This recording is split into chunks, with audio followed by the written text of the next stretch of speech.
ఉన్నాయి. దయచేసి మీకు ఎలాగో ఒక స్థలం కావాలి కాబట్టి ఈ మందిరం తీసుకోండి, మీకు ఉపయోగపడుతుంది అన్నాడు ఆయన. మేము 5,25,000 పెట్టి ఆ మందిరాన్ని కొన్నాము. ఆ తర్వాత ఇంకా కొంత ధనాన్ని పెట్టి ఆ మందిరం రీమోడలింగ్ చేశాము. మందిరంలో ఏసీలు ఏర్పాటు చేశాము, సీలింగ్ పెట్టాము. అలా దేవుని మహాకృపను బట్టి 2018 ఆగస్టు మొదటి ఆదివారం నుండి ఈ మందిరంలో మేము పరిచర్య కొనసాగిస్తూ ఉన్నాము.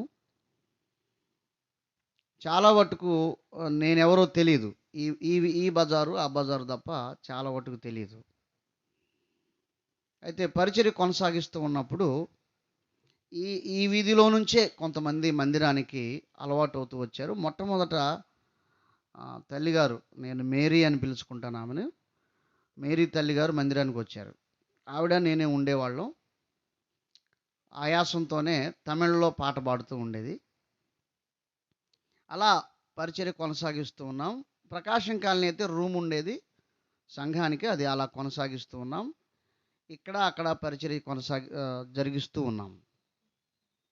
అయితే దేవుని మహాకృపను బట్టి కాలం గడుస్తున్న కొలది ఇక్కడ కూడా మేము ఎవరమో తెలియకపోయినప్పటికీ ఆ మైక్లో పాటలు వింటూ ప్రజలు రావటం అలవాటయ్యారు. సుమారు ఒక 30 మంది అలవాటయ్యారు. సంఘం దేవుని మహాకృపను బట్టి అభివృద్ధి చెందుతూ వచ్చింది. ఆ తర్వాత 2 స్థలాలలో ఎందుకు, ఒకే మందిరం మనకు ఉంది కాబట్టి మందిరంలో మనం పరిచర్య కొనసాగిద్దాం తలంచి ప్రకాశం కాలంలో రూమ్ ఖాళీ చేశాము. సంఘమంతా ఒకే చోట కూడుకుంటూ ఉంది. సుమారు దేవుని మహాకృపను బట్టి ఒక 70 మంది వరకు కూడుకుంటున్నారు. ఒకానొక సమయంలో ఆ మందిరం మాకు సరిపోలేదు. బయట టెంట్ వేస్తూ మేము దాన్ని కొనసాగిస్తూ వచ్చాము. దేవుని మహాకృపను బట్టి ఈ ప్రాంతానికి వచ్చిన తర్వాత దేవుడు పరిచర్య చేసే పిల్లల్నిచ్చాడు. మరియు ఒక సహోదరుణ్ణి దేవుడు ప్రేరేపించి ఒక వాహనం తీసుకోవటానికి, ఒక టాటా మ్యాజిక్ తీసుకోవటానికి దేవుడు సహాయం చేశాడు. తర్వాత మా కుటుంబ పరంగా కూడా మేము చెప్పాలి చూస్తే, ఇక్కడికి వచ్చిన తర్వాతే దేవుడు మాకు ఒక పాపనిచ్చాడు. దేవుని మహాకృపను బట్టి ఇక్కడికి వచ్చిన తర్వాత సంఘమును అభివృద్ధి చేశాడు, కుటుంబాన్ని అభివృద్ధి చేశాడు, పరిచర్యను అభివృద్ధి చేశాడు. మరియు ఇక్కడికి వచ్చిన తర్వాత కొంతమంది సేవకులు నాతో పాటు కలిసి పరిచర్య చేయటానికి ఇష్టపడ్డారు. మరి ఇక్కడ కూర్చున్న పాస్టర్ కృపాసాగర్ గారు చెంకుర్తి దగ్గర పరిచర్య చేస్తారు. వారు కూడా మాతో పాటు పరిచర్య చేస్తూ ఉన్నారు. ఇలా కొంతమంది సేవకులను కూడా దేవుడు ఈ పరిచర్యలో జతపరుచుకుంటూ వచ్చాడు. కుటుంబ పరంగా, సంఘపరంగా, సేవకుల పరంగా. ఇక్కడ పరిచర్య చేస్తూనే మరలా అద్దంకిలో ఒక పరిచర్య ప్రారంభించాము. అక్కడ జరుగుతూ ఉంది. 4 దిక్కులకు దేవుడు విస్తరింపజేస్తూ వచ్చాడు. యేసు ప్రభు నామానికి మహిమ కలుగును గాక. అంచేత ప్రియమైన దేవుని వారలారా, ఈ ప్రాంతానికి వచ్చిన తర్వాత మాకు పోరాటాలున్నాయి, ఇబ్బందులున్నాయి, ఒత్తిళ్ళున్నాయి, మా వ్యక్తిగతమైనవి. అయితే దేవుడు మమ్మలను ఆశీర్వదిస్తూ వచ్చాడు. ఈ ప్రాంత ప్రజలెవరో మాకు తెలియదు, మాకు ఇక్కడ ఎవరు బంధువులు లేరు, కానీ అందరూ మమ్మల్ని ప్రేమించారు, మమ్మల్ని అంగీకరించారు. ఇలా మేము పరిచర్య చేస్తూ ఉండగా ఆ మందిరం సరిపోక మేము టెంట్ వేస్తూ ఉన్నాము. ఒక స్థలం తీసుకోవాలని ప్రార్థన చేస్తూ ఉన్నప్పుడు ఐటీఐ కాలేజీ వెనుక ఒక ప్లేసు దేవుడు ఏర్పాటు చేశాడు. ఆ స్థలాన్ని తీసుకున్నాము.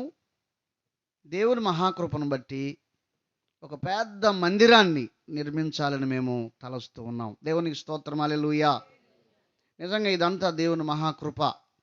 ఈ ప్రాంతానికి వచ్చిన తర్వాత దేవుడు మమ్ములను ఆశీర్వదించాడు. దేవుడు 2018లో నాతో మాట్లాడాడు, నువ్వు కేశవ రాసుకుంటూ వెళ్ళాలి అని చెప్పాడు.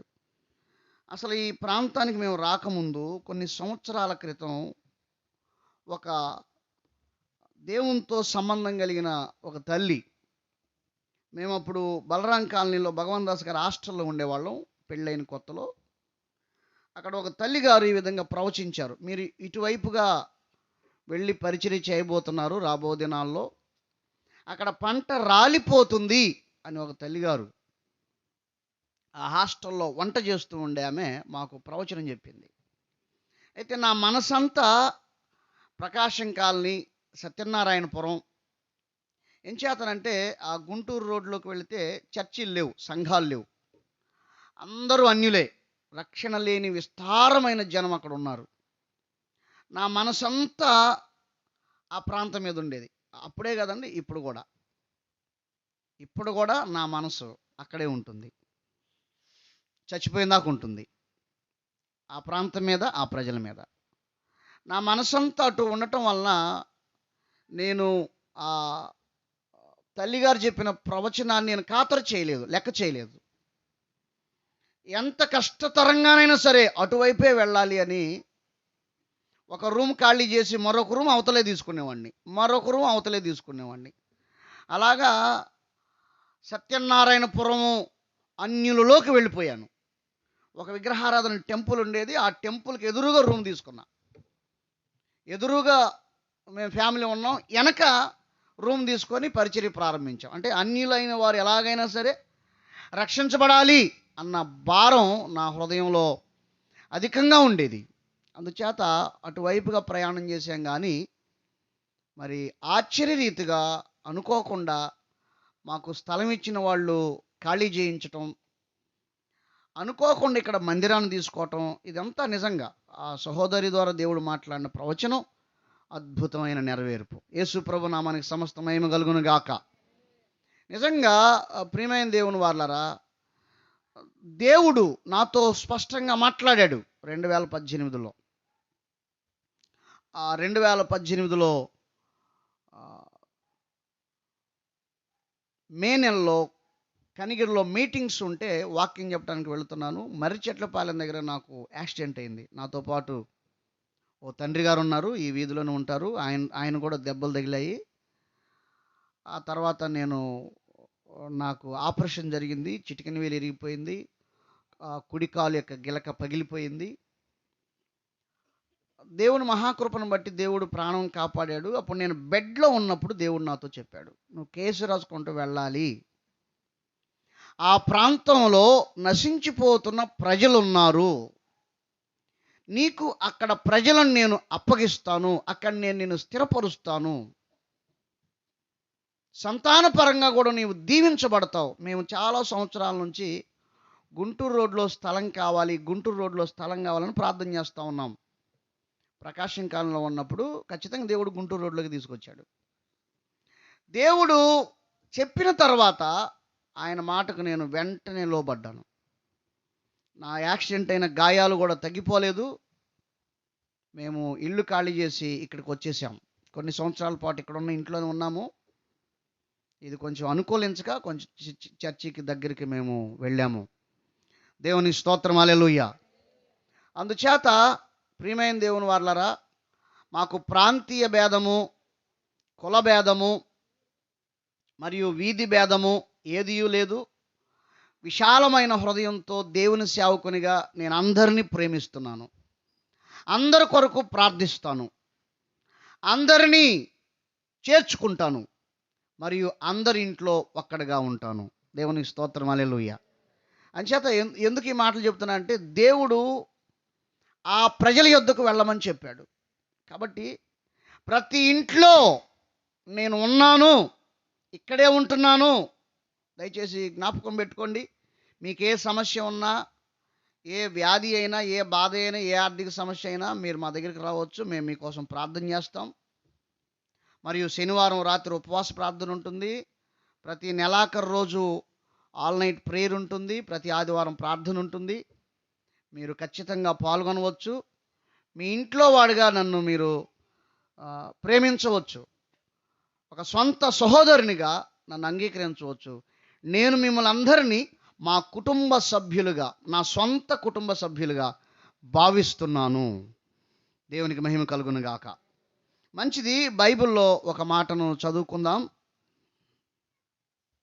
చూడండి, యెషయా గ్రంథము 51వ అధ్యాయము.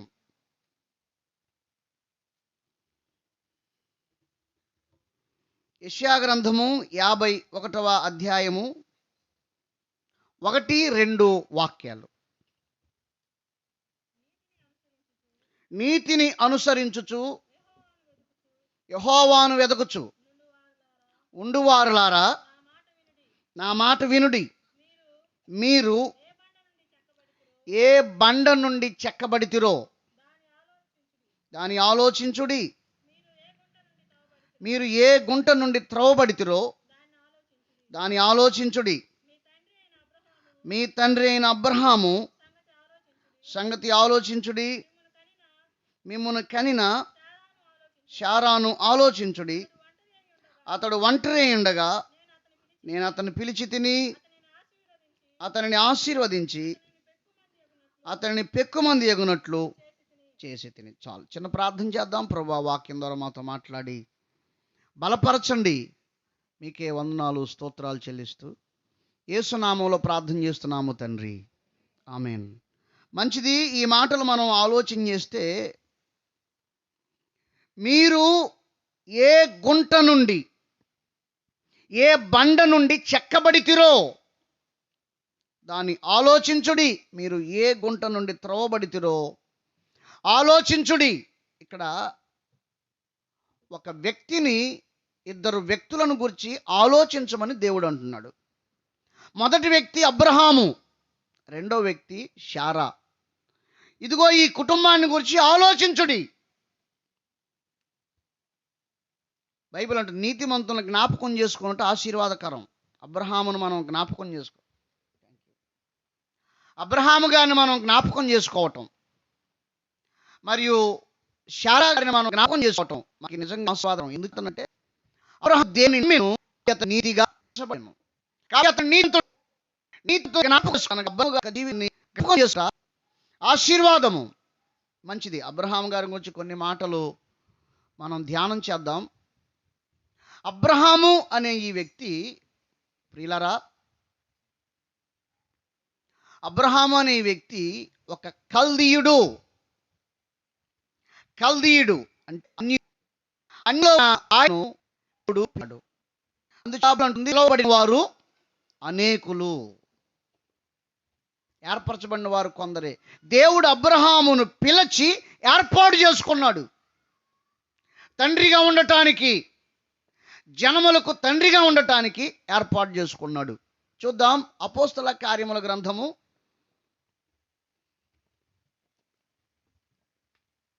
తీయాలి అవినాష్, బైబిల్ చదవాలి నువ్వు. అపోస్తల కార్యముల గ్రంథము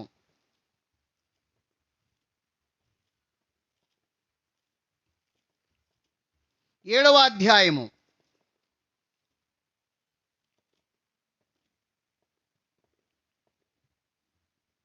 2వ వచనం నుండి.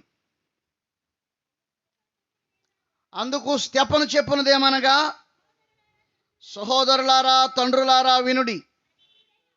మన పితరుడైన అబ్రహాము హారానులో కాపురం ఉండక మునుపు మెసొపొతామియాలో ఉన్నప్పుడు మహిమ గల దేవుడు అతనికి ప్రత్యక్షమై.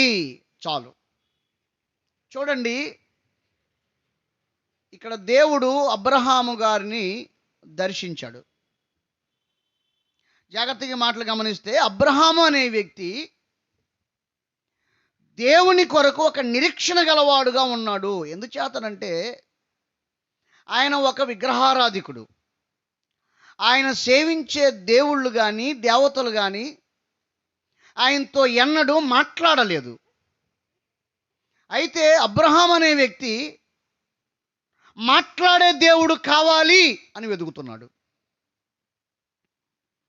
వారు ఆయన సేవిస్తున్న వారందరూ మాట్లాడతారని తలంచాడు, కానీ వారు మాట్లాడలేకపోయారు. అంచేత ఇర్మియా గ్రంథం 10వ అధ్యాయం 1, 2, 3 వచనాల్లో వ్రాయబడిన మాటలు అవి కదలలేవు, మాట్లాడలేవు, తినలేవు, అందుచేత వాటిని బిగించవలసి వచ్చును అనే మాటలు రాయబడి ఉన్నాయి.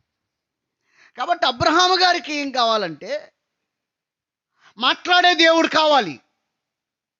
అందుచేత ఆయన ప్రతిరోజు ఎడారికి వెళ్ళిపోయి, దేవుడా నువ్వు ఉన్నావా, ఉంటే నాతో మాట్లాడండి అని ప్రార్థన చేసేవాడట. అంటే ఆయనకి దేవుడు కావాలి, ఆయన సేవించేవాడు మాట్లాడట్లేదు. కాబట్టి నిజమైన దేవుడు నాతో మాట్లాడాలని ఎడారికి వెళ్ళి ప్రార్థన చేస్తూ ఉన్నాడు. అద్భుతం, ఒకానొక రోజున దేవుడు అబ్రహాము గారి దగ్గరికి వచ్చాడు. ఎలా వచ్చాడంటే బైబిల్ చెబుతుంది, మహిమ గల దేవునిగా అతనికి ప్రత్యక్షమయ్యాడు. మహిమ లేని దేవుళ్ళు దేవతలు ఉన్నారు, కానీ మనం సేవించే దేవుడు ఎలాంటి వాడంటే మహిమ గల దేవుడు. దేవునికి స్తోత్రం, హల్లెలూయా. ఎటువంటి మహిమ తెలుసా? వెలుగు కలుగునుగాక అనగానే వెలుగు కలుగుతుంది. సూర్యచంద్రులు కలుగునుగాక అనగానే కలుగుతారు. సముద్రములు కలుగునుగాక అనగానే కలుగుతారు. ఒక్క మాటతోనే అద్భుతాలు చేయగలిగిన మహిమ కలిగిన దేవుడు. అందుచేత ఈ మాటలు వినుచున్న వారలారా, ఆ మహిమ గల దేవుడు అబ్రహాము గారికి ప్రత్యక్షమైనప్పుడు అద్భుతం, ఒకే ఒక్కసారి దేవుడు మాట్లాడాడు. అబ్రహాం, నీవు నీ జనాన్ని, నీ స్వజనమును విడిచి, చూడండి 3వ వచనములో, నీవు నీ దేశమును నీ స్వజనమును విడిచి బయలుదేరి నేను నీకు చూపింపో దేశముకు రమ్మని అతనితో చెప్పాను. చూడండి, మొట్టమొదటిగా ఆయన చెప్పిన మాట ఏంటంటే నీ దేశాన్ని, నీ స్వజనాన్ని. పిలువబడిన వారికి, ఏర్పాటు చేయబడిన వారికి ఉన్న వ్యత్యాసం ఇదే. పిలువబడిన వారు ఉన్న చోటనే భక్తి చేస్తారు. ఏర్పాటు చేయబడిన వారు స్థానికమైన వాటన్నిటిని వదిలేసి వచ్చేస్తారు. నీవు దేవుని ఏర్పాటులో ఉన్నావు అన్నదానికి ఇదే సంపూర్ణమైన నిర్ధారణ. ఏర్పాటు చేయబడిన వారి జీవితాల్లో తెంచుకునే పరిస్థితులు వస్తాయి, త్యాగం చేయవలసిన పరిస్థితులు వస్తాయి. త్యాగం లేనివాడు ఏర్పాటులో లేడు అని అర్థం. ఎవరైతే తన జీవితంలో త్యాగం చేస్తున్నారో వారు దేవుని ఏర్పాటులో ఉన్నారు. దేవునికి మహిమ కలుగును గాక, హల్లెలూయా. అందుచేత యేసు ప్రభుల వారి శిష్యులను చూడండి, వారు వలలను వదిలిపెట్టి యేసుని వెంబడించారు. జబదయి కుమారులైతే తమ తండ్రిని, వలలను, వారితో పాటు ఉన్న దోణిలను కూడా వదిలిపెట్టి వచ్చేశారు. మత్తయి అనే ఆయన సుంకం వసూలు చేసే లెక్కలు రాసేవాడు. తన ఉద్యోగ బాధ్యతలను వదిలిపెట్టి వచ్చేశాడు. అంటే ఆ విడిచిపెట్టే అనుభవం ఎవరి జీవితంలో ఉంటుందయ్యా అంటే ఏర్పాటు చేయబడిన వారి జీవితంలోనే ఉంటుంది. అబ్రహామును దేవుడు ఏర్పరచుకున్నాడు గనుక, జనములకు తండ్రి అగునట్లుగా ఏర్పాటు చేసుకున్నాడు గనుక విడిచిపెట్టి వచ్చేసాడు. దేవునికి మహిమ కలుగును గాక. మొట్టమొదటిగా ఏం విడిచిపెట్టాడండి? దేశాన్ని, బంధువులను. దేశాన్ని, బంధువులను, మనం ఉన్న ప్రాంత సంబంధమైన ఆచారాలు మనం వదిలిపెట్టేయాలి. మన బంధు సంబంధమైన ఆచారాలు మనం వదిలిపెట్టేయాలి. ఇంకా బంధువులు, ఫంక్షన్లు, ఆచారాలు, దినాలు, పెద్ద మనిషి ఫంక్షన్లు, వాటంటి కోసం ఇంకా నువ్వు పరిగెత్తానే ఉన్నావా? ఇంకా ఆ సంబంధాలు తెంచబడలేదా? ఇంకా వదిలిపెట్టలేదా? దేవుని ఏర్పాట్లోకి నువ్వు సంపూర్ణంగా రావాలంటే ఇటువంటి త్యాగాలు చేయాలి. చేయకపోతే నువ్వు ఏర్పాట్లో నిలబడలేవు, దిగజారిపోతావు, లోకంలో కలిసిపోతావు. దేవునికి స్తోత్రం, హల్లెలూయా. ఇది మొట్టమొదటిగా అబ్రహాము గారిని పిలవటం. చూద్దాం, అబ్రహాము గారు వాస్తవంగా దేవుని పిలుపుని అందుకొని ఎక్కడికి వెళ్ళాలో తెలియదు, బయలుదేరాడు. చూడండి, హెబ్రీలకు రాసిన పత్రిక, అపోస్తులైన పౌలు హెబ్రీలకు రాసిన పత్రిక 11వ అధ్యాయము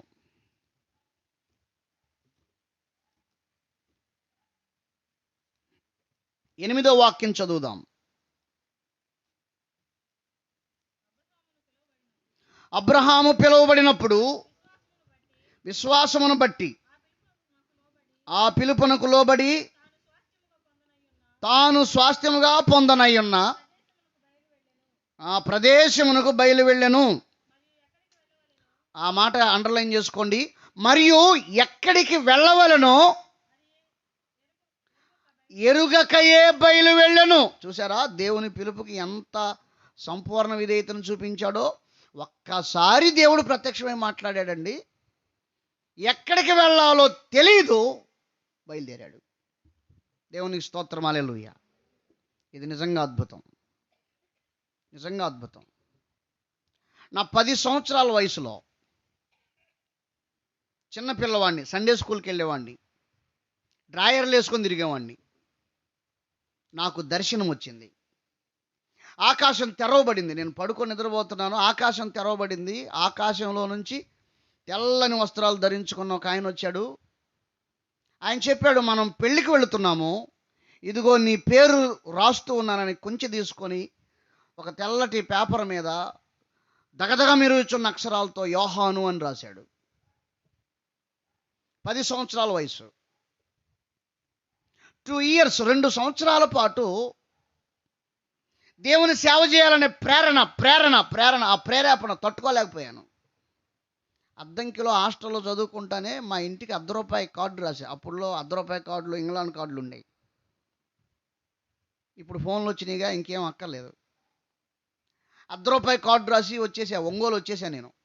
నేను యేసు ప్రభు సేవ చేయడానికి వెళ్తున్నాను, నా కోసం ఎవరు వెతకవద్దు అని ఇదే ఒంగోలు పట్టణం వచ్చా. నేను ఏమీ తెలీదు. నా పుస్తకాలన్నీ హాస్టల్లో పెట్టి ఆ బ్యాగులో బట్టలు సర్దుకొని వచ్చేసా. సేవ ఎట్ట చేయాలి? నేను బాప్తిజం పొందలా, పాస్టర్లు తెలీదు, పాటలు రావు, వాక్యం చెప్పడం రాదు. ఒంగోలు సేవకు వచ్చా. సేవ ఎట్ట చేయాలి అర్థం కావట్లా, ఏం చేయాలో అర్థం కావట్లా. మొత్తం మీద ఆ లాస్ట్ హైవేలో ఒక హోటల్లో చేరా, ఎందుకంటే ఆకలి అవుతుంది, అన్నం ఎవరు బెటర్ కదా. ఆ హోటల్లో చేరితే కడుపు నిండుతుంది. కొన్ని నెలల తరబడి, ఒక 2-3 నెలలు పనిచేసి ఆ డబ్బులన్నీ తీసుకొని దగ్గరలో రామాయపట్నంలో బైబిల్ స్కూల్ ఉందని విన్నాను నేను. అక్కడికి వెళ్ళి నేను బైబిల్ ట్రైనింగ్ చేయాలి, సేవకు వచ్చా కదా, అసలు బైబిల్ తెలియకుండా నేను ఎలా సేవ చేయగలను అని ఆలోచన చేసి రామాయపట్నం వెళ్ళాను. విలియం కేరీ గారు బైబిల్ కళాశాల మొట్టమొదటిగా ఆయన సిరంపూర్లో స్థాపించాడు. 2వ బ్రాంచ్ ఏంటంటే రామాయపట్నం, భారతదేశంలో. అక్కడికి వెళ్ళానమాట. ఎవరు అంగీకరిస్తారు? చిన్నపిల్లలను డ్రాయర్లు వేసుకొని తిరిగేవాడిని. వాళ్ళు కడుపు నిండా అన్నం పెట్టి ₹10 డబ్బులు ఇచ్చి, బాబు నీకు ఇంకా అంత వయసు రాలేదు, నువ్వు ప్రశాంతంగా ఇంటికి వెళ్ళొచ్చని పంపించారు. ఏం చేయాలి అర్థం కాల. నేనా సేవ చేయాలి అంచేత నెల్లూరు బస్ స్టాండ్ వచ్చా. నెల్లూరు బస్ స్టాండ్లో పల్లవి భోజనం హోటల్ అని ఒకటి ఉంది. ఆ భోజనం హోటల్లో చేరి, అంటే బాప్టిస్ట్ చర్చికి దగ్గరగా ఉంది కాబట్టి అక్కడన్నా ట్రైనింగ్ చేద్దామని ఆ హోటల్లో చేరి ఆ హోటల్లో పనిచేస్తూ ఖాళీ దొరికితే చర్చిలో ఉండేవాడిని, పెద్ద టౌన్ చర్చిలో ఉండేవాడిని. ఆడికెళ్ళి, ప్రభువా నేను బైబిల్ ట్రైనింగ్ చేయాలయ్యా, నేను బైబిల్ ట్రైనింగ్, నాకు ప్రార్థన చేయడం కూడా రాదట అప్పుడు. బైబిల్ ట్రైనింగ్ చేయాలి ప్రభువా సహాయం చేయండి, బైబిల్ ట్రైనింగ్ చేయాలి ప్రభువా సహాయం చేయండి అని ప్రార్థన చేస్తూ అక్కడున్న సీనియర్ పాస్టర్ గారిని అడిగాను నేను, అయ్యా నేను బైబిల్ ట్రైనింగ్ చేస్తాను. అగస్టిన్ గారే ఇప్పుడు కూడా ఉన్నారు, దేవుని దయ వలన. దేవుడు ఆయనకు ఆరోగ్యం దయచేయను గాక, హల్లెలూయా. ఆయన ఒక ప్రశ్న అడిగాడు, నువ్వు బైబిల్ ట్రైనింగ్ ఎందుకు చేయాలనుకుంటున్నావు అన్నాడు ఆయన. చాలా సులువుగా ఉన్నట్టుంది కానీ చాలా కష్టతరం, అది నాకు ఆ రోజుల్లో తెలియదు. నేను ఒకటే చెప్పి, నేను పాస్టర్ గారిని అవ్వాలనుకుంటున్నానండి అన్న. అంటే సేవ చేయాలంటే పాస్టర్ గారు అవ్వాలిగా. నేను అదే చెప్పా, పాస్టర్ గారు అవ్వాలనుకుంటున్నానండి అన్నాను. అప్పుడు ఆయన అన్నాడు, పాస్టర్లు చాలామంది ఉన్నారు అయ్యా, నువ్వేం అక్కర్లేదు వెళ్ళిపో అన్నాడు ఆయన. ఏం చేయాలి అర్థం కాల, బైబిల్ ట్రైనింగ్ చేయాలి నేను. మొత్తం మీద ఇక అక్కడ కూడా నాకు అవకాశం దొరకల. మనస్సు నెమ్మదిగా లేదు, నేను సేవ చేయాల్సిన ఇలాగుంటున్నాను ఏంటి అని బాధతో అలా అక్కడి నుంచి నడుచుకుంటూ వచ్చి కరుణా కాలనీ వచ్చి ఒక పాస్టర్ గారి ఇంట్లోకి వెళ్ళిపోయి, డైరెక్ట్గా ఆయన ఎవరో మనకు తెలీదు. వెళ్ళిపోయి, మీరు పాస్టర్ గారేనండి అని అడిగా. అవునయ్యా నేను పాస్టర్ని అన్నాడు ఆయన. అయితే నేను కూడా పాస్టర్ని అవ్వాలండి, సేవ చేయాలి, మీతో నేను ఉండొచ్చు అని అడిగాను. ఉండొచ్చు అన్నాడు ఆయన. స్తోత్రం హల్లెలూయా. ఆయన బాగా లావుగా ఉంటాడు, సైకిల్ దొక్కుతాడు అప్పట్లో. ఆయన సైకిల్ ఎక్కడానికి నేను చాలా కష్టపడేవాడిని, ఎందుకంటే ఆయనే కష్టంగా ఉండేవాడు ఆ సైకిల్ మీద. అలాగా ఆయనతో పాటు కొన్ని సంవత్సరాలు, 1 సంవత్సరం పాటు నేను తిరుగుతూ కొన్ని విషయాలు నేను నేర్చుకున్నాను. కానీ మా ఇంట్లో వాళ్ళు ఊరుకోలేదుగా, వాళ్ళు వెతకటం ప్రారంభించాడు. మా అబ్బాయి తప్పిపోయాడు, మీకు దొరికితే ఈ నెంబర్కి ఫోన్ చేయండి, తగిన బహుమానం ఇస్తామని మొత్తం పాంప్లెట్లు అంటించారు వాళ్ళు. అంటించేసి వెతకటం ప్రారంభించారు. వెతికి వెతికి వెతికి వెతికి ఒంగోలు కరుణా కాలనీలో ఉన్న నా దగ్గరికి వచ్చేసారు. ఇంక బయలుదేరి ఇంటికి వెళ్దామంటే నేను సేవ చేయాలన్నా. ఇంటికి బయలుదేరంటే నేను పాస్టర్ని అవ్వాలి, సేవ చేయాలి, నేను రాను, దయచేసి నాకు ఏ బంధాలు బాంధవ్యాలు అక్కర్లేదు, మీరు నాకు అక్కర్లేదు, వదిలి వెళ్ళిపోండి అన్న. వాళ్ళు అన్నారు, ఇంకా ఎక్కువ మాట్లాడితే కర్ర ఇరిగిందా కొడతామన్నారు. సరే అయితే వస్తానని చెప్పి వెళ్ళిపోయా. మళ్ళీ వెళ్ళాను, కానీ 13వ సంవత్సరం 1 సంవత్సరం గడిచిపోయింది. అలాగా 13వ సంవత్సరం 14వ సంవత్సరం ఈ 2 సంవత్సరాలు నా జీవితంలో చాలా బాధాకరమైనవి. మా నాన్నగారు సేవకు పంపించడానికి అస్సలు ఇష్టపడలేదు. మా నాన్నగారు కొట్టారు, మా అమ్మగారు కొట్టారు, మా అన్నయ్యలు ఇద్దరు కొట్టారు. ఎవరికి అవకాశం ఉంటే వాళ్ళు కొడతా ఉన్నారు. సేవ అంటే చాలు దెబ్బలు కొడుతున్నారు. కర్రలు ఇరిగిపోతున్నాయి, నిజంగా చెప్తున్నా, పీటలు పగిలిపోతున్నాయి. చివరికి మా నాన్న అన్నాడు, నోరెత్తి సేవ అంటే చంపేస్తాను, నువ్వు చచ్చిపోయినా కూడా నాకే ఇబ్బంది లేదు, శవం చేసైనా పాతి పెడతా, కానీ సేవ అంటే మాత్రం ఇష్టపడినాడు ఆయన. వేరే గత్యంతరం లేదు. నేను చెప్పాను, చేస్తే సేవ చేస్తా, లేకపోతే మీ దగ్గర ఉంటా, స్కూల్కి మాత్రం ఇంకెళ్ళనని చెప్పా. ఆ తర్వాత ఏం చేశారంటే హైదరాబాద్ పంపించారు, వెళ్ళి పని చేయి, నీకు అప్పుడు బుద్ధి వస్తానే. 2 సంవత్సరాల పాటు 13, 14 సంవత్సరాలు 2 సంవత్సరాల పాటు హైదరాబాదులో పని చేస్తా ఉన్నాను. నేను చాలా పాడైపోయా. అక్కడ చాలా చెడ్డ అలవాట్లు నాకు వచ్చేసాయి. ప్రార్థన చేసుకునేవాడిని, బైబిల్ చదువుకునేవాడిని, కానీ అక్కడంతా పాడైపోయిన పరిస్థితి. వాళ్ళతో పాటు నేను త్రాగుడుకు అలవాటు పడ్డాను. నేను సిగరెట్లు తాగాను, నేను మందు తాగాను చిన్నవాడిగా ఉన్నప్పుడే. పాడైపోయాను. ఒకరోజు 31వ తారీఖు రాత్రి ఫుల్గా తాగాను. చర్చిలోకి వెళ్ళాను. వాగ్దానాలు ఇస్తారుగా, నాకు ఒక వాగ్దానాన్ని ఉండను అని చెప్పాను. వాళ్ళు టీ ఇచ్చి వాగ్దానం ఇచ్చారు. అందులో ఇలాగ రాయబడి ఉంది, ఇదిగో నేను ఒక నూతన క్రియ చేయుచున్నాను. ఆ మాట రాయబడి ఉంది. అప్పుడు ఆ మత్తులో ఉన్నప్పుడు నేను అది చదివాను. తర్వాత వాగ్దానం ఏమైందో తెలియదు. వారం రోజులకి మా ఇంటి దగ్గర నుంచి వర్తమానం వచ్చింది, మీ అమ్మగారు చనిపోయారు అని చెప్పారు. నేను మా ఇంటికి వచ్చాను. మా అమ్మగారిని చివరిసారి చూడలేదు. మా అమ్మగారిని పాతి పెట్టేశారు. ఆ తర్వాత నీ ఇంటికి వచ్చిన తర్వాత, నువ్వు ఎక్కడికి వెళ్ళొద్దయ్యా, నువ్వు ఇంటి దగ్గర ఉండు, స్కూల్కి వెళ్ళొద్దు, పనికి వెళ్ళొద్దు, సేవకి వెళ్ళొద్దు, నువ్వు మా కళ్ళ ముందు ఉంటే చాలు అన్నారు. ఎందుకంటే మా అన్నయ్య వాళ్ళిద్దరికి పెళ్ళి అయిపోయింది, నేను చివరి అబ్బాయిని. అంచేత నేను అక్కడ ఉండటం ప్రారంభించాను.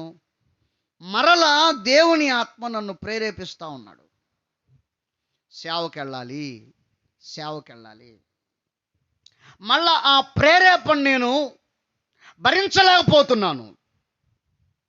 అందుచేత ఇక వెళ్ళిపోయి మందిరంలోనే ఉంటూ ఉండేవాడిని, మందిరంలోనే పరిచయం చేస్తూ ఉండేవాడిని, మందిరంలోనే పడుకొని నిద్రపోయేవాడిని. ఇక రోజు ఉదయాన్నే లెగవటం, మందిరంలో ప్రార్థన చేసుకోవటం, ఓడవటం, తాళం వేసుకోవటం, ఇక మందిరం అంతా నా స్వాధీనంలో ఉందన్నమాట. ఆదివారం అయ్యగారు రాకముందే మైకి పెట్టేసి మందిరం శుభ్రం చేసి పాటలు పాడి జనాలు సమకూర్చేవాడిని. అలా చేస్తూ ఉండగా దేవుని ఆత్మ నన్ను బాగా బలవంతం చేయటం ప్రారంభించాడు. నీవు నా పని చేయాలి అని ప్రారంభించినప్పుడు నేను దేవుని సేవకుల దగ్గరికి వెళ్ళి, అయ్యా నేను దేవుని సేవ చేస్తాను, నేను మారు మనసు పొందుతున్నాను, నాకు బాప్తిసం కావాలని నేనే వెళ్ళి అడిగాను. అప్పుడు మా పాస్టర్ గారు నాకు బాప్తిసం ఇచ్చారు. నేను చెప్పాను, దయచేసి నాకు సహాయం చేయండి, నేను సేవ చేయాలి, మా నాన్నగారు నన్ను బాగా ఇబ్బంది పెడుతున్నాడు అని ఆయన దగ్గర ఏడుస్తూ ఉన్నప్పుడు ఆయన అన్నాడు, ఎన్ని అవమానాలైనా భరిస్తాను, నిన్ను ఖచ్చితంగా ఒక మంచి దైవజనుడి దగ్గరికి నేను పంపిస్తానని చెప్పాడు ఆయన. అలా ఆ దైవజనుడి దగ్గర బాప్తీసం పొంది ఆ దైవజనుని ద్వారా కాకినాడ పట్టణానికి ఒక సేవకుని దగ్గరికి వెళ్ళాను. దైవ సన్నిధి అనే ఒక మినిస్ట్రీలో పరిచర్య చేయటానికి దేవుని సేవకుల చేత పంపబడ్డాను. అక్కడ సుమారు 5 సంవత్సరాల పాటు పరిచర్య చేశాను. దేవునికి స్తోత్రం, హల్లెలూయా. నా పరిచర్య ఏంటో తెలుసా? అస్సలు సిగ్గుపడిని ఇది ఒప్పుకోవడానికి. నా పరిచర్య ఏంటో తెలుసా? నిద్ర లేవగానే బాత్రూమ్లు కడగటం. ఎందుకంటే మనకు రైటింగ్ రాదు. లెటర్లు రాయమంటే ఒక లెటర్ రాస్తే మనం రాసింది మనం వెళ్ళి చదవాలి. చక్కగా రాదు, వంకగా వచ్చుద్ది, నిలువుగా అడ్డంగా వచ్చుద్ది అనమాట.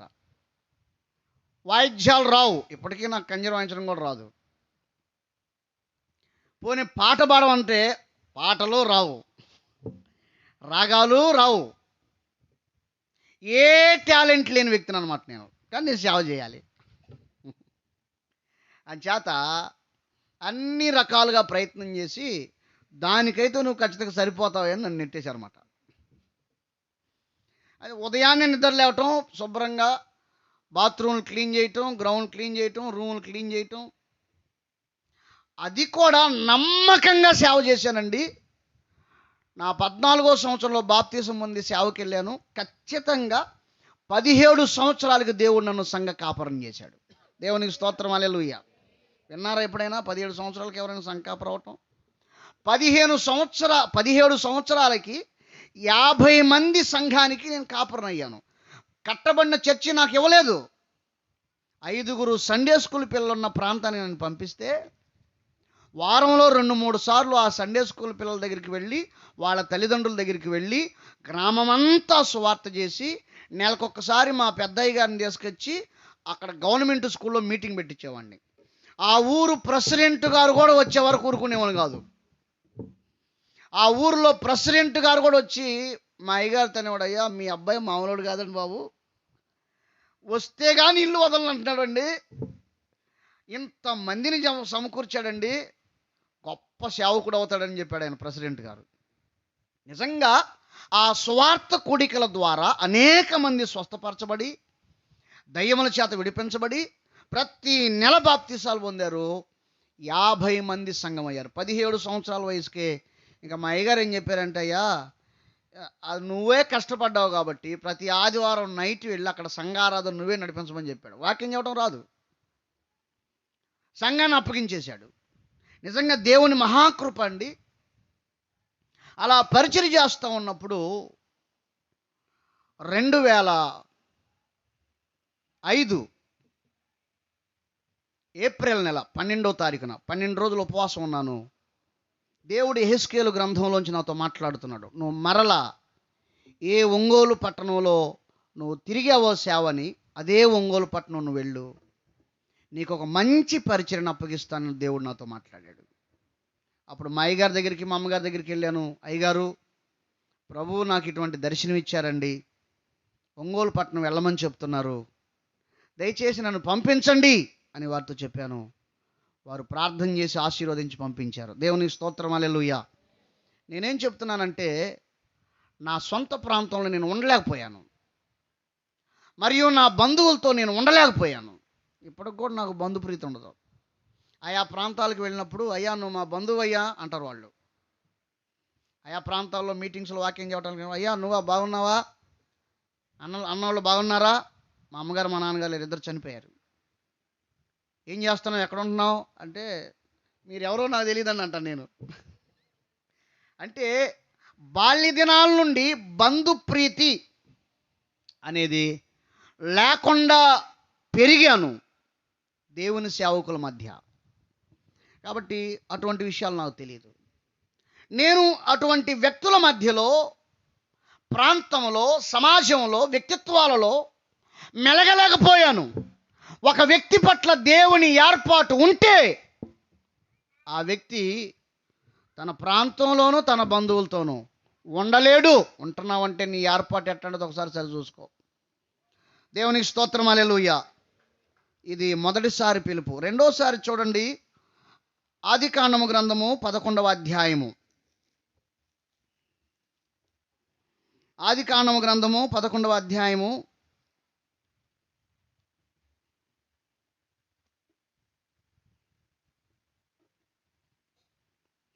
31వ వచనం. తెరాహు కుమారుడగు అబ్రహామును తన కుమారుడగు అనగా కుమారులను తన అబ్రహాము తనకుని ఊరును పనులో నుండి వారి హారానుకు వచ్చి అబ్రహాము కుటుంబం బయలుదేరి మెసొపొతేమియా నుండి హారాను దాకా వచ్చారు. వచ్చి హారాను దగ్గర నివాసం చేశారు. వాగ్దాన దేశానికి అబ్రహాం వచ్చాడా రాలేదా అంటే ఇంకా రాలేదు. తన తండ్రి అయిన తెరహు తనకు సమస్య అయ్యాడు. ఆయన పెద్దవాడైపోయాడు, ప్రయాణం చేయలేకపోతున్నాడు. అబ్రహాం, దేవుడు చెప్పిన పట్టణం వచ్చిందా? మనం వాగ్దాన దేశంలోకి వచ్చామా? ఇదేనా నీ దర్శన ప్రాంతం అంటే ఆయన అంటున్నాడు, తండ్రి గారు నాకు తెలీదు, అయితే నేను ఇక ప్రయాణం చేయలేను, అలసిపోయాను, మనం ఇక్కడ ఉండిపోదామని తెరాహు ఆపేశాడు. ఆ తర్వాత మనం చూస్తే తెరాహు చనిపోయాడు. ఆదికాండం 11వ అధ్యాయం 32వ వచనంలో తెరాహు చనిపోయాడు. ఆదికాండం గ్రంథం 12వ అధ్యాయం 1వ వచనం నుంచి మరలా దేవుడు పిలుస్తూ ఉన్నాడు. యెహోవా, నీవు లేచి నీ దేశం నుండి, బంధువుల నుండి, తండ్రి ఇంటి నుండి బయలుదేరి నేను నీకు చూపించు దేశమునకు వెళ్ళుము. స్తోత్రం, హల్లెలూయా. విచిత్రం ఏంటంటే ఇప్పుడు కూడా చూపించలా, కానీ దేవుడు మాత్రం చూపించే దేశానికి వెళ్ళమని రెండోసారి చెప్తున్నాడు. ఇంకా చూపించలా, దేవుడు మరలా బయలుదేరమని చెప్తున్నాడు. అంటే నీ దర్శన ప్రాంతం ఇంకా రాలా, ఆ దర్శనానికి ఇంకా నువ్వు చేరుకోలేదు. కాబట్టి ఇక్కడ కాదు నువ్వు ఉండవలసింది, నువ్వు బయలుదేరాలి. దేవునికి స్తోత్రం, హల్లెలూయా. అప్పుడు 7 ఆశీర్వాదాలు దేవుడు వాగ్దానం చేశాడు అక్కడ. అబ్రహాం అక్కడ నుంచి బయలుదేరి అనేక దినములు ప్రయాణం చేసి కనాను దేశంలో షెకెము అనే ఒక ప్రాంతంలో ఒక చెట్టు కింద గుడారం వేసుకొని ఆ రాత్రి విశ్రాంతి తీసుకుంటూ ఉండగా దేవుడు తనతో మాట్లాడాడు. అబ్రహాం, నేను నీకు వాగ్దానం చేసిన భూమి ఈ భూమియే, నీ సంతానమునకు ఈ దేశమునిస్తాను అని దేవుడు అబ్రహాం గారితో మాట్లాడాడు. దేవునికి స్తోత్రం, హల్లెలూయా. తనతో మాట్లాడిన దేవునికి అబ్రహాం అక్కడ బలిపీఠం కట్టాడు. అయితే ఇక్కడ నేను చెప్పాలి అనుకుంటుంది ఏంటంటే, వాగ్దాన దేశమునకు చేరాడు, దర్శనంలోకి వెళ్ళాడు. నేను ఇక్కడ చెప్పాలనుకుంటుంది ఏంటంటే, అబ్రహాము గారు బంధువులను, దేశాన్ని, తండ్రిని, అలాగే లోతును, హాగరును, అందరిని ఒక్కొక్కరిని త్యాగం చేసుకుంటూ వచ్చాడు దేవుని కోసం. అయితే అబ్రహాము గారికి దేవుడు ఏమిచ్చాడు చూడండి. ఏమి ఇవ్వలేదు, ఏమి ఇచ్చాడు? అపోస్తుల కార్యముల గ్రంథము 7వ అధ్యాయము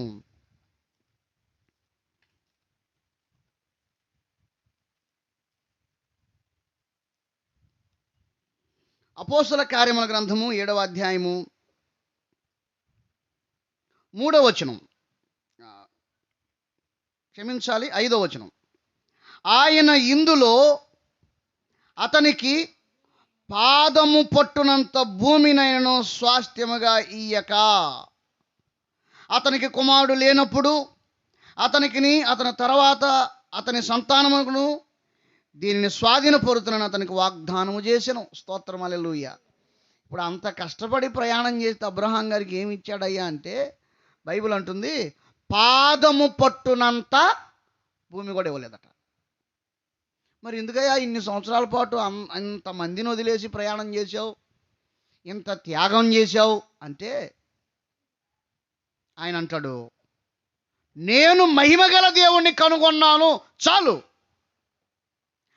ఆయనకు నేను లోబడి జీవిస్తాను, నా జీవితానికి ఇది చాలు. దేవునికి స్తోత్రం, హల్లెలూయా. అంచేత ప్రియమైన దేవుని వాళ్ళారా, దేవుడు వలన కలిగేవి కాదు, దేవుణ్ణే కోరుకో. ఈ మాట అర్థమైందా? దేవుడు వలన కలిగేవి కాదు, దేవుణ్ణే కోరుకో. అందుచేత బైబిలు ఈ విధంగా అంటుంది. నిర్గమాకాండం 33వ అధ్యాయంలో మోషే భక్తుడు ఈ విధంగా అడుగుతాడు, దయచేసి నీ మహిమను నాకు కనబరుచు అంటాడు. మహిమ అంటే ముఖం. ప్రార్థనలోకి వెళ్ళినప్పుడు దేవుని పాదములు కాదు నువ్వు వెతకవలసింది, గుప్పిలు విప్పి సర్వజీవులు కన్నులు తృప్తిపరిచే దేవుని చేతులు కాదు నువ్వు వెతకవలసింది, ఆయన ముఖాన్ని వెతకాలి. స్తోత్రం, హల్లెలూయా. అందుచేత చాలామంది పాదాలు వెతికే వాళ్ళు ఉన్నారు. అయ్యా నీ పాదాలను పట్టుకుంటున్నానయ్యా, ఆశీర్వదించయ్యా, నీ గుప్పిలు విప్పి తృప్తిపరచయ్యా, ఇవి అడుగుతారు. కానీ మోషే అలా అడగలేదు. మోషే ఏమి అడిగాడు? నీ మహిమను కనబరచండి. ఆయన దాసులు ఆయనను సేవించుచు ఆయన ముఖ దర్శనము చేయుచునందురు. నిజముగా ఆయన్ని సేవించేవాడు ఆయన ముఖ దర్శనం చేయటానికి ఇష్టపడతాడు. భక్తుడైన దావీదు అన్నాడు, నీ స్వరూప దర్శనముతో వేకువనే నీ స్వరూప దర్శనముతో నా ఆశను తీర్చుకొందును. అనగా ఉదయకాలం నిద్ర లేవగానే ఆయన ముఖ దర్శనముతో తన ఆశ తీర్చుకుంటాడట. భక్తుల యొక్క మహిమ కలిగిన అనుభవాలు ఆయన ముఖాన్ని వెతుకుతాయే. ఈ మాటలు విన్న ప్రియ దేవుని బిడ్డ, నిజంగా నీవు ఆయన్ని సేవించే వ్యక్తివైతే ఆయన ముఖ దర్శనం చేయటానికి ఇష్టపడు, ఆయన ముఖాన్ని చూడటానికి ఇష్టపడు. చాలు ఈ జీవితానికి, ఆయన ముఖం చూస్తూ ఉంటే చాలు ఈ జీవితానికి. చూచే కొలది చూడదగినది ఆయన స్వారూప్యం, ఆయన సౌందర్యం. అందుకే పరమగీతాలు రాయబడి ఉంటుంది, 10,000 మందిలో అతి సుందరుడు. కాబట్టి ఆయన ముఖాన్ని వెతకాలి. దేవునికి స్తోత్రం, హల్లెలూయా. కాబట్టి ప్రియమైన దేవుని వారలారా, అబ్రహాము గారికి పాదము పట్టునంత భూమిని కూడా దేవుడు ఇవ్వలేదు. మరి ఏమిస్తానని చెప్పాడంటే, అసలుకి అతనికి కుమారుడే లేనప్పుడు దేవుడు అన్నాడు, నీకు కుమారుణ్ణిచ్చి ఈ భూభాగం అంతయు నీ సంతానానికి ఇస్తాను వాగ్దానం చేశాడు. దేవునికి మహిమ కలుగును గాక. ఏమండి ఇప్పుడు చెప్పాలి, భూమి ముఖ్యమా సంతానం ముఖ్యమా? ఏం మాట్లాడరింది? భూమి ముఖ్యమా సంతానం ముఖ్యమా? మీ బంధువులు కనిపించారనుకో, ఎన్ని సెంట్లు స్థలం కొన్నావు అని అడుగుతారా, లేకపోతే ఎంతమంది పిల్లలని అడుగుతారా? అంచేత సంతానమే ముఖ్యము. దేవుడు సంతానం లేని వారి గర్భంలో దర్శించును గాక, అటువంటి వారి గర్భం దర్శించి శ్రేష్టమైన సంతానం దయచేయును గాక. హల్లెలూయా. అందుచేత నీ నీడ్, నీ అవసరత ఏమిటో దేవునికి తెలుసు. అబ్రహాం కూడా అదే అడిగాడు, ప్రభువైన యెహోవా ఏమి ఇచ్చినా ఏమి, సంతానం లేని వాడినై ఉన్నాను కదా. అదే అడుగుతున్నాడు.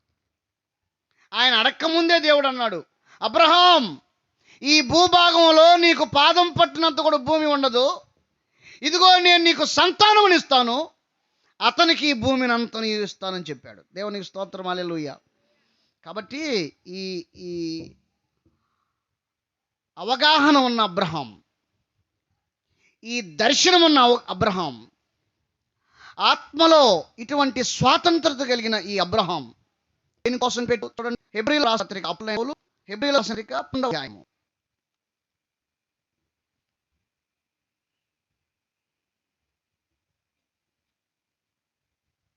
8 నుంచి నేను చదువుతున్నాను. అబ్రహాం పిలువబడినప్పుడు విశ్వాసమును బట్టి ఆ పిలుపులకు లోబడి తాను స్వాస్థ్యముగా పొందనైన ప్రదేశం బయలు వెళ్ళెను, మరియు ఎక్కడికి వెళ్ళవలనో అది ఎరుగకే బయలు వెళ్ళెను. విశ్వాసమును బట్టి అతడును అతనితో ఆ వాగ్దానమునకు సమాన వారసులైన ఇస్సాకు యాకోబును వారు గుడారముల్లో నివసించుచు అన్యుల దేశంలో ఉన్నట్టుగా వాగ్దత్త దేశంలో పరవాసులైరి. యాలయనగా దేవుడు దేనికి శిల్పియు నిర్మాణకుడై ఉన్నాడో పునాదులు కలిగిన ఆ పట్టణము కొరకు అబ్రహాము ఎదురు చూచుచుండెను. స్తోత్రం, హల్లెలూయా. ఈయనకు అర్థమైపోయిందిగా, దేవుని ఉద్దేశం ఈయనకు అర్థమైంది. కాబట్టి ఈ భూ సంబంధమైంది ఏది నాది కాదు, నాకు పుట్టబోయేవాడిది భూ సంబంధమైంది, కానీ నాది పర సంబంధమైంది. కాబట్టి దేవుడు దేనికి శిల్పియు నిర్మాణకుడై ఉన్నాడు, ఆ పునాదులు కలిగిన పట్టణమే నా స్వాస్థ్యము, అదే నా ఆస్తి, అదే నా ఐశ్వర్యము, అదే నా సర్వస్వము. ఆ పునాదులు కలిగిన పట్టణానికి నేను వెళితే చాలు. దేవునికి స్తోత్రం, హల్లెలూయా. ఎంత అద్భుతం. నీ జీవితంలో దేని కొరకు నిరీక్షణ కలిగి ఉన్నావు బిడ్డ? భూ సంబంధమైన వాటిలో తలమొలకలైపోతా ఉన్నావా? గలిబిలి గలిబిలి గందరగోళం అయిపోతున్నావా? స్థలాలు, పొలాలు, ఆస్తి, బంగారము, ఇల్లు, పెళ్ళి, కట్నాలు, గందరగోళాలు. నిజంగా ఇవన్నీ అవసరము లేదు అని చెప్పట్లేదు, అవసరమే. కానీ దానిలోనే నువ్వు తలమొలకలు అవటం అనవసరం. దేవుడు నీకు ఏది కావాలో, ఏ సమయంలో కావాలో ఏర్పాటు చేస్తాడు. కానీ పునాదులు కలిగిన పట్టణం కోసం ఎదురు చూస్తూ బ్రతుకు చాలు. నీ జీవితానికి కావలసినవన్నీ దేవుడు ఇస్తాడు, దేవుడు ఏర్పాటు చేస్తాడు. అబ్రహామునకు దేవుడు ఏమి కొదువు చేశాడండి? అబీమెలెకు అనే యాజకుడు ఆ ఇంటికి వెళ్ళినప్పుడు అబ్రహాం మాంసాహారం పెట్టలేదా? ముగ్గురు దేవదూతలు ఆ ఇంటికి వెళ్ళినప్పుడు మాంసాహారం పెట్టలేదా? అబ్రహాముని ఆకలితో ఉంచాడా? పేదరికంతో ఉంచాడా? ధనవంతునిగా ఉంచాడు. దేవునికి స్తోత్రం, హల్లెలూయా. రాజులను పోషించేవాడుగా ఉంచాడు, ఉన్నతమైన స్థాయిలో ఉంచాడు. కాబట్టి నిజమైన విశ్వాసం ఏమిటో తెలుసా? పునాదులు కలిగిన పట్టణం కొరకు ఎదురు చూచుటయే. దేవునికి స్తోత్రం, హల్లెలూయా. కాబట్టి దేవుడు నిన్ను అన్ని విధాలుగా ఆశీర్వదిస్తాడు బిడ్డ. నీవు నిరీక్షణ కలిగి ఎదురు చూడు. ఆదికాండం గ్రంథం 24వ అధ్యాయం 1వ వచనం. అబ్రహాము బహుకాలం గడిచిన వృద్ధుడయ్యుండెను.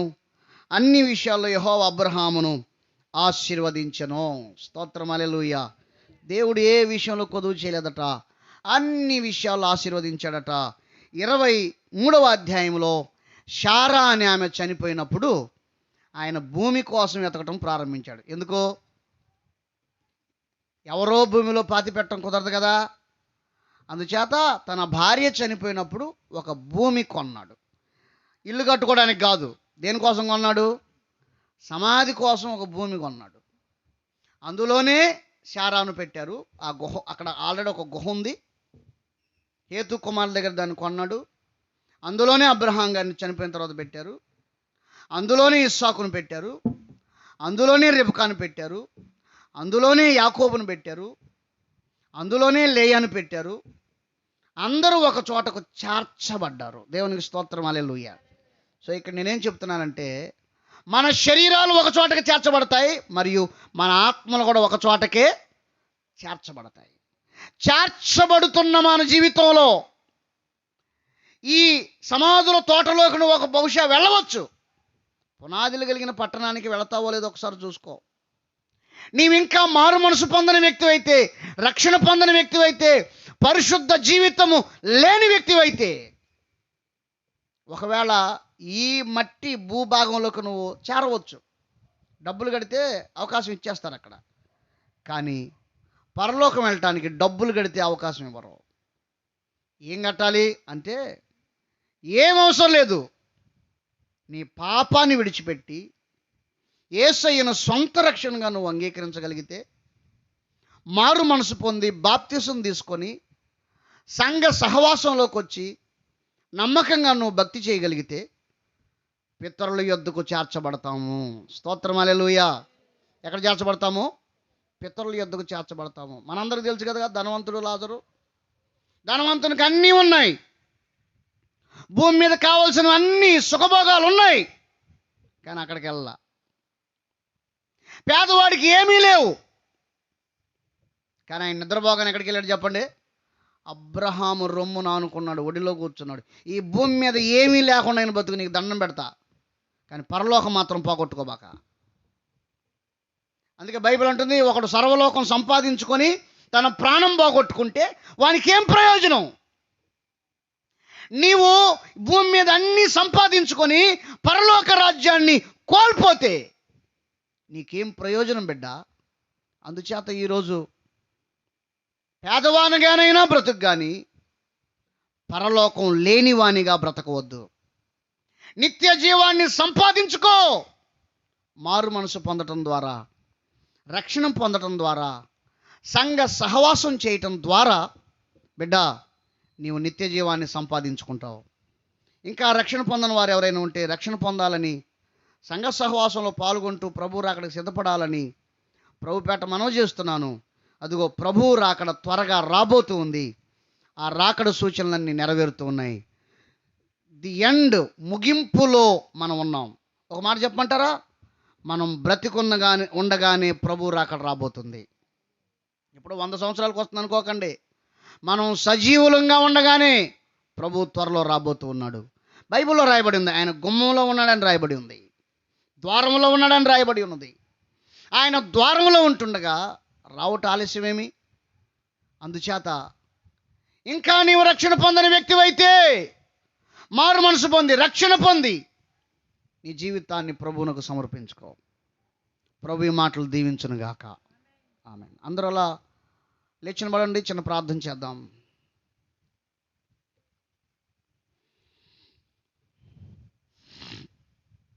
అందరూ లేచి నిలబడదాం, చిన్న ప్రార్థన చేద్దాం. హల్లెలూయా,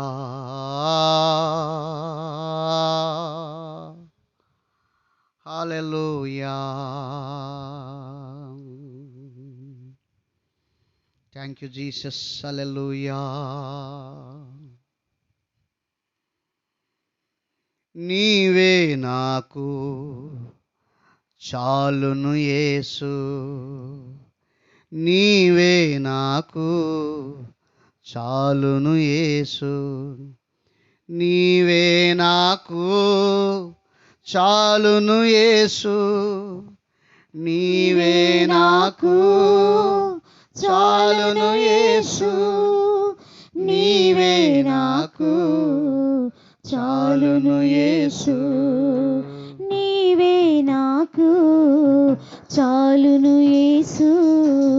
వంటి నిండా బంగారమున్నను, అది నీకు సాటి రాగలదా? వంటి నిండా బంగారమున్నను, అది నీకు సాటి రాగలదా? బంగారమా యేసయ్యా, నా బంగారమా నీవే యేసయ్యా, బంగారమా యేసయ్యా, నా బంగారమా నీవే యేసయ్యా, నీవే నాకు చాలును యేసు, నీవే నాకు చాలును యేసు. అమ్మా నాన్నలు ఎంత కాలమున్నను, వారు నీకు సాటి రాగలరా? అమ్మా నాన్నలు ఎంత కాలమున్నను, వారు నీకు సాటి రాగలరా? అమ్మా నాన్న యేసయ్యా, నా అమ్మా నాన్న నీవే యేసయ్యా, అమ్మా నాన్న యేసయ్యా, నా అమ్మా నాన్న నీవే యేసయ్యా, నీవే నాకు చాలును యేసు, నీవే నాకు చాలును యేసు, నీవే నాకు చాలును యేసు, నీవే నాకు చాలును యేసు. స్నేహితులు ఎందరున్నను, వారు నీకు సాటి రాగలరా? స్నేహితులు ఎందరున్నను, వారు నీకు సాటి రాగలరా? స్నేహితుడా యేసయ్యా, మంచి స్నేహితుడా నీవే యేసయ్యా, స్నేహితుడా యేసయ్యా, మంచి స్నేహితుడా నీవే యేసయ్యా, నీవే నాకు చాలును యేసు, నీవే నాకు చాలును యేసు, నీవే నాకు చాలును యేసు, యేసయ్యా, నీవే నాకు చాలును యేసు, నీవే నాకు చాలును యేసు నీవే నాకు చాలును యేసు.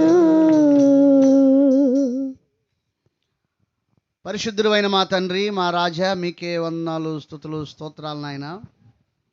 తల్లిగారు మేరీ తల్లిగారి యొక్క జ్ఞాపకార్థాన్ని పురస్కరించుకొని పరిచర్య విషయాలు, లేఖన భాగములు మీ పిల్లలతో పంచుకోవటానికి మీరు చూపిన మహాకృప కొరకు మీకు స్తోత్రాలు. దేవా, వారు విడిచి వెళ్ళిన కుమార్తె, మనవరాలు, మనవడు, వారిని మీరు జ్ఞాపకం చేసుకొని ఆదరించండి, ఆశీర్వదించండి యేసయ్యా. అలాగే చేరువచ్చిన నీ ప్రజలందరినీ మీరు దీవించండి. వారు మా మధ్యలో చేసిన పరిచర్య కొరకు మీకు స్తోత్రాలు. అటువంటి మనసు అందరికి అనుగ్రహించండి. సిద్ధపరిచిన ఆహార పదార్థాలు పవిత్రపరచండి దేవా. ఇప్పటి వరకు పాడిన వారు, ప్రార్థించిన వారు, వినిన వారందరినీ మీ దీవెనల చేత నింపి మేలు చేయమని సమస్త మహిమ ఘనతలు మీకు అర్పిస్తూ యేసు నామములో ప్రార్థించి పొంది ఉన్నాము తండ్రి, ఆమేన్. సమస్త జ్ఞానాన్ని మించిన దేవుని సమాధానం యేసుక్రీస్తు వలన మనందరి హృదయములకు, తలంపులకు కావలి ఉండునుగాక. ఆమేన్, ఆమేన్.